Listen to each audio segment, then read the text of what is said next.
Hello and welcome back. And in this video, we are going to be creating our views. So let's go ahead and jump onto our views folder, and we're gonna press Command N. And basically, this time we're gonna select SwiftUI view. So let's go ahead and select that. Click Next, and name we wanna basically give it the name what we are trying to create the view for. So we're gonna create this header view. So let's go ahead and name it news list header. Okay, so this is our view, and what we can do is we can replace this text with a v-stack. All right, let's give this an alignment.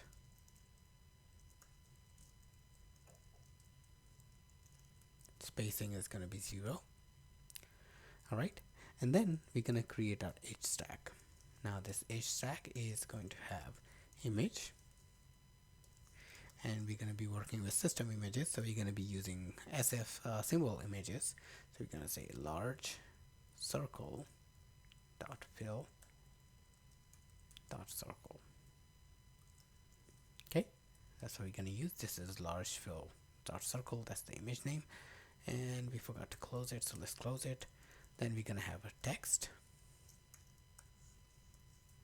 and this text is going to be news, and it's going to be bold. Next we're going to have another image, system name plus. Okay, and then we're going to have a spacer. Right, let's give some more modifiers to it. Foreground color is going to be black. Font is going to be large title, and then we're going to have another text, and this is going to be top headlines. Okay, foreground color gray. Font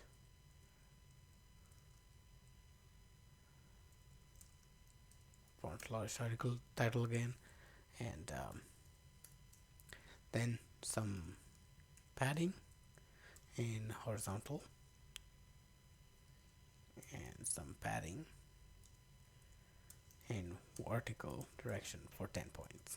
Okay, all right, so that's our header. So let's go ahead and take a look as what it looks like. So go ahead and press resume, and we should see our news,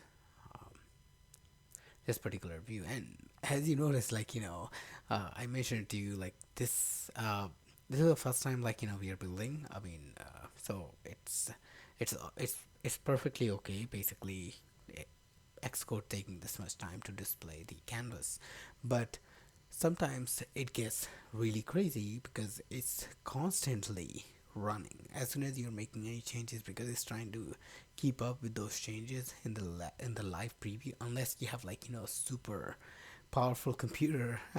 I don't.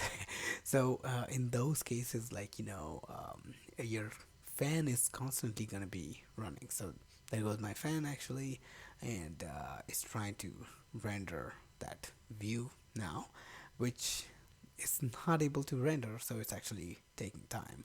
And this is the main issue that actually I mentioned to you that I have encountered. But there we go. We have our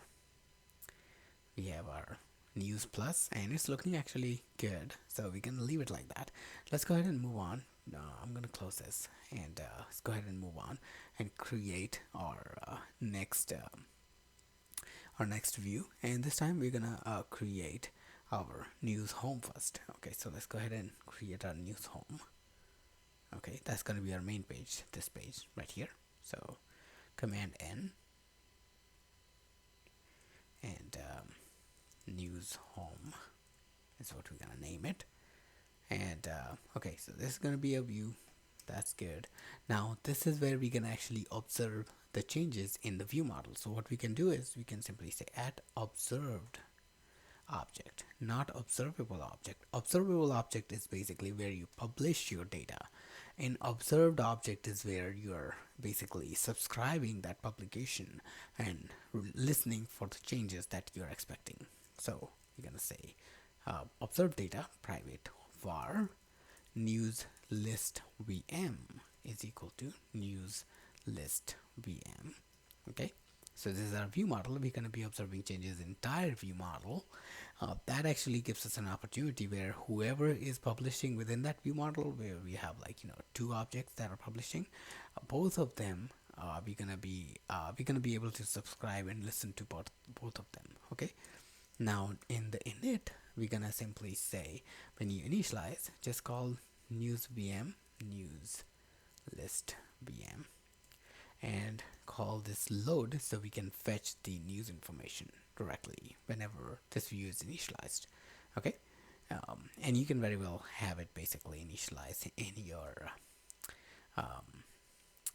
a button click or something like that. Okay, now what we need to do is we need to create our body with vstack, and I'm gonna put news list header here. Okay, next thing we need to show is the list of articles. So let's go ahead and create a view for list of articles. So I think this is a good breakpoint. So let's break in this video, and the next video we're gonna create our news list view, and because that's actually gonna need another news cell, so we can actually create that as well. So let's go ahead and hop onto the next video, and we're gonna create that. Okay, cool. So I'll see you guys in the next video. Thank you.